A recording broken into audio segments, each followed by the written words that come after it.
Well, friends, I had a car crash yesterday. It was in my garage. And it was because I completely filled my plate with too many things all in one week. And I learned a valuable lesson from it. So today I'm going to share with you the 7 dangers of piling on way too much work on your plate and the 5 things that I'm going to be doing to restore my balance, my productivity, and my peace. So, welcome. I'm April, host of the April Yvette Podcast Plus community. We are a place to help you to unlock your highest potential in life and business. So, let's get right to it. Let me tell you my story first. I had a networking event for work on Sunday that was 4 hours. Tuesday morning, I had a 3 hour networking event. I had the Wednesday morning, I had a Zoom networking event. And I hop on this Zoom, and my morning got away from me. I'm on this Zoom, logging in at home from 9 to 10. And as I'm logged in, all of a sudden, Zoom stops working. It's not working at all. I log out and log back in 4 times, and it's still not connecting me to the group or to the Zoom. So I thought, I know, I'll quickly just get in my car, drive over to my office, and log back in. Maybe that'll be a better internet connection. So I get in my car. Actually, I go to my garage, grab everything, put it in the car, and then instead of pushing the button on the wall of the garage door and then get in my car, I got in my car and I pushed the button inside my car. Well, I was anxious and in a too big of a hurry, and I could not see that the garage door had not gone all the way up past the top of my SUV. So I put it in reverse and I back out. Crash. Immediately. The garage door stops halfway down. I could not even get the car out of the garage. It was awful. I was stressed out and I'm like, oh no, I'm going to have to tell my husband. So I called him from downstairs. He was getting ready for work and important meetings today. I'm like, I can't even get the garage door up. I go, I just hit it. And he's like, oh no. So we had to call repair.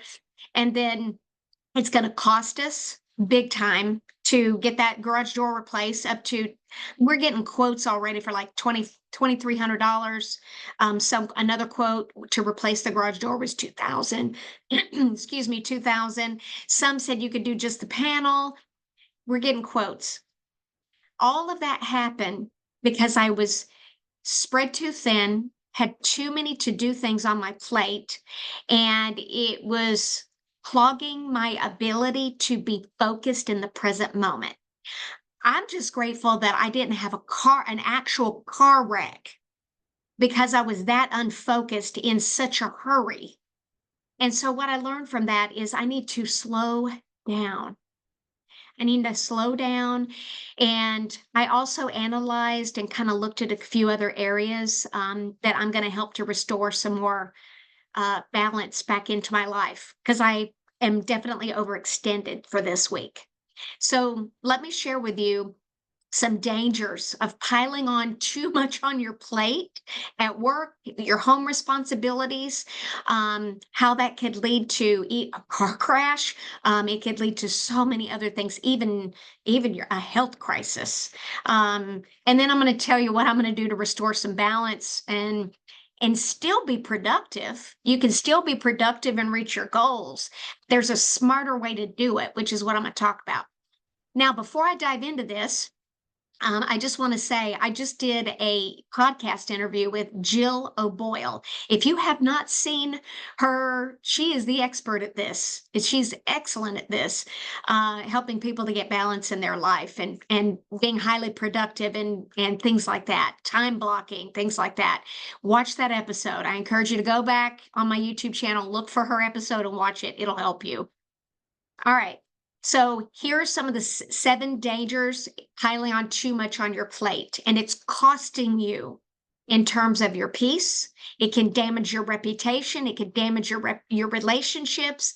It could damage your car, and it could cost you thousands of dollars. And in some cases, it could cost you your life. Number one, Here's the danger number one of piling on too much on your plate. Number one, burnout. Long-term burnout can severely damage mental health and lead to depression and anxiety. Number two, chronic stress. Chronic stress increases the risk of severe health conditions and it shortens your life expectancy. I didn't realize that, but studies show scientifically that if you have chronic stress that you just keep piling stuff on, it can shorten your life. Number three, decreased cognitive function. That's what happened to me. It's an inability to stay focused in the present moment while doing everyday tasks. And that can result in missed opportunities, poor quality work, um, a car accident because you're unfocused. It could cause reduced problem solving ability. And we all need that for work and in our life is our ability to think clearly and focus for problem solving. Number four, poor work-life balance. Y'all, this happened to me 4 years ago. I'm still like it's a spiritual practice to maintain balance in your life. Neglecting personal relationships. If you're neglecting your self-care, if you're and your leisure due to excessive work or obligations, that what that does, your relationships may deteriorate, leading to isolation, dissatisfaction, resentments, could be even if it's left unattended for long enough, an expensive divorce. Maybe your teenager starts acting out, gets involved with the wrong group of people, and falls into problems at school. If your child just acts like they can't stand you because you're never present with them, that's what happened to me 9 years ago. I'm still working on that. It's gotten much better. All of that can affect your mental health. Number five, another danger of piling too much on your plate, physical health decline, sleep deprivation, lack of exercise, poor nutrition, digestive problems. And science and studies show that prolonged neglect of your physical health can lead to severe diseases like diabetes, heart conditions, and even a stroke over a long period of time if it's left unattended and you don't do something to fix it. This week that I've had an overbooked schedule and overwhelmed by everything, I haven't been eating properly. The last 2 mornings, I grabbed a donut that we had on the counter that normally I would not. Normally, I have oatmeal. I'm not even taking a minute and a half to cook my oatmeal in the microwave to have a bowl of oatmeal with some fruit. Instead, I ate a donut yesterday, a donut the day before. And, that's okay if it's once in a while, but gosh, long term, when it's been going on for a long time, can cause health problems. Number six, another danger of piling too much on your plate, reduced effectiveness and productivity. We think if we do more, we'll get more done. That is not true based on scientific research. Trying to multitask and handle too many projects can lead to decreased quality in your work. It can lead to mistakes. It can lead to missed deadlines in your work. The more that you do, the less effective and productive you become at any single task. Whoa. And what happens if you are ineffective in your tasks and you're less productive? This can damage your professional reputation. It can lead to losing lost clients. It could lead to missed important deadlines, missed promotions, and even job loss. Number seven, another huge danger of piling your plate too full. Emotional instability can cause mood swings, irritability, and emotional exhaustion. Emotional instability can damage your relationships. It can damage your relationships with your clients and customers. It can bleed over and damage your relationships with your coworkers or in your career. It can cause lower self-worth and it can cause a cycle of self-blame or blaming others, which we know where that leads. Being distracted can cause a physical accident just like me. I literally, my car hit the garage, which is very expensive. And it cost me in time to get all these estimates and stress. Being in too big of a hurry, being distracted could even cause a car crash, a fall where you actually fall and break your leg or arm, and even more. That's why it's so important to be aware of when you're piling on too much work and you're doing too much. It's crucial to set boundaries. Jill O'Boyle talked about this in her episode. Go watch that one. It's important to prioritize tasks, to eliminate when possible things that are just not what you need to do, and avoid it so that you can be more productive, you can be healthy and feel better and actually get more done. So let me share with you what I'm personally going to be doing to increase my focus and just change this situation. Number one, I know I'm very clear that I'm not a victim of work is making me do all this and all that. I'm not a victim of that. I'm not blaming anybody or making excuses for any of this. I created my own schedule, which means that I have the power to change, make new decisions, eliminate some things or switch some things around, to have more balance. And I have control over my own schedule. It's nobody else's fault. It's only mine. So I chose to take 100% responsibility for the accident, for the 6 networking events that I have in 1 week, literally, plus all the other things that I'm doing. So I wasn't a victim. When we blame other people, blame situations, have excuses, we're giving our power away. And I am not going to give my power away. I'm going to reclaim my power by taking back control and changing some things. All right. So here's one thing I'm doing. Focus on 20% of the activities that bring in 80% of the results in your business or at work, and eliminate low productive tasks or outsource them to other people to help you. Sometimes we need to ask for help. Sometimes we just need to eliminate it altogether. Do I need to be going to 6 networking events in 1 week? No, I don't think so. There's a couple of them that I went to that I thought, well, this wasn't, I did make a good connection there, but is this one here one of those really best use of my time? Could I maybe do that one once a month instead of 4 days, 4 times a month? Probably. So I'm going to be looking at what are the networking events that are the most productive, that net me the best results and the connections that I'm seeking. And then make a decision whether I need to just pass on some and which ones I do need to attend. There's more to it than that too. That also includes other activities that we're doing. Number 2, set clear boundaries between work and personal life. My job has not been pressuring me to do anything. I'm doing this whole thing on my own, which means that I have the power to change it. So define work hours and protect my personal time. Avoid working outside of these boundaries unless it's urgent. During personal time, disconnect from work so I can fully recharge, so I can fully be present with my family. I've gotten pretty good at that over the years. I used to be horrible at that. Um, but this week just got a little bit out of control. So I'm going to spread some things out.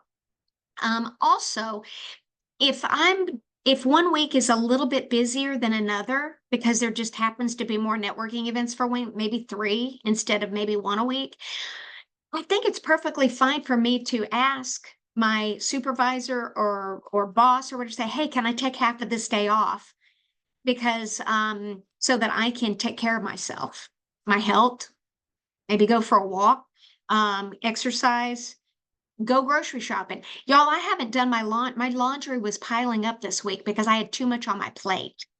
My husband's like, I think you're a little behind on laundry. I go, yeah, I am. Have you seen my schedule? And then I thought, wait a minute, I created my own schedule. So, all right, the next one, number 3, here's what I'm changing. I'm organizing my day based on I'm gonna look at what am I doing each day. I'm getting rid of busy work and I'm only focusing on productive work. So I'm going to be putting time, I'm going to schedule time on my calendar to get done some things that are priority and important. And just say, okay, from 1 o'clock to 2:30, I'm going to be focused on finalizing my PowerPoint for my speech that I'm giving on Monday, for example. That's one of the things that's on my calendar for today.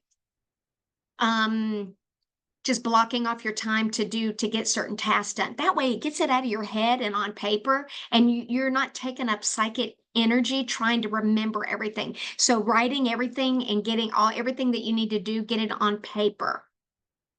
All right, the next thing that I'm doing is incorporating regular breaks and downtime. So there's been multiple days where I just kind of skipped a lunch or I worked through my lunch. I was sitting at my desk, eating while I'm doing emails and doing other stuff. And I need time to get up from my desk and take at least a 15, 20-minute break and go to the lunch break, the break room, have my lunch just quiet, alone. And then yesterday, I walked outside the office and went for a walk around the property. Just got in the sunshine, got some fresh air. I felt so much better. I had peace and I prayed while I was out there too, and I had peace. I always pray and ask God to help me, the Lord to help me to maintain balance and be able to know what things I can eliminate and what things that are priority that I need to focus on and have on my calendar. That's another thing I'm going to do and continue to do. And then the last is ensure, oh, this is a big one. I want to say this. Plan time for healthier meals and meal prep. Here's a big one to get better sleep that I'm guilty of, that I am choosing to get better. And I'm sure this is going to take some time to create a new habit. I have a habit of scrolling on my cell phone an hour before I go to bed, before I turn the light off and go to sleep for the night. And I feel like that could be impacting my quality of sleep because I've been waking up multiple times throughout the night. And I'm wondering if that screen time, me watching videos and screens and things like that, could be impacting my sleep in a not so good way. So at least 30 minutes before I go to bed, I'm going to try to switch out and maybe read a book instead of scrolling on social media or on YouTube to get better sleep, to try to improve my sleep so I sleep more soundly at night. I'm pretty good about getting enough hours of sleep, but I tend to wake up in the night and then I got to go fall back to sleep, that kind of thing. Lastly, ensure tasks have a time frame. That's important. Also, what I mean by a time frame is one of my morning rituals. If your morning rituals, like mine, is going a little bit too long and it's causing you to be in a hurry and have to rush, that's a sign we need to pull that back. It's going over our time limit a little bit. Let me give you an example. In the mornings, I get up very early before everyone else for morning prayer and journaling. So I'm going to set a time frame for that of 30 minutes instead of it turning into 2 hours where I'm reading the Bible and prayer and journaling. When it's 2 hours, it puts me too close to my time where I've got to start work. And then I feel stressed and rushed. And it's causing anxiety is what it's doing. And I'm not saying there might be one morning where I feel like occasionally where I feel like it needs to be a little bit longer, because maybe God's trying to speak to me about something. Then I'll take a little bit longer. Um, but I'm going to use discernment around that. So that's what I'm doing to make some changes. I hope this was helpful for you today. Maybe just a good reminder that if your plate is too full, and it's piled up with activities and things to do in your to-do list, I just encourage you, don't get in that trap that I got in this week. Set some healthy boundaries. find more balance, choose it, go through, the 80-20 rule. There's only 20% of activities that lead to 80% of your results, like the process of elimination, setting healthy boundaries. All of those things are important so that you are actually more productive. You feel better, you're in a good mood, you are excellent at building relationships. And if you're in business, shoot, that can help you to have more sales and be a better leader and be a better parent and a better spouse. There's so many benefits. So, again, this is just another reminder for me. I think sometimes we just need these reminders because it's easy to slip back into the old habits. Have a great day, and we'll see you soon. Bye.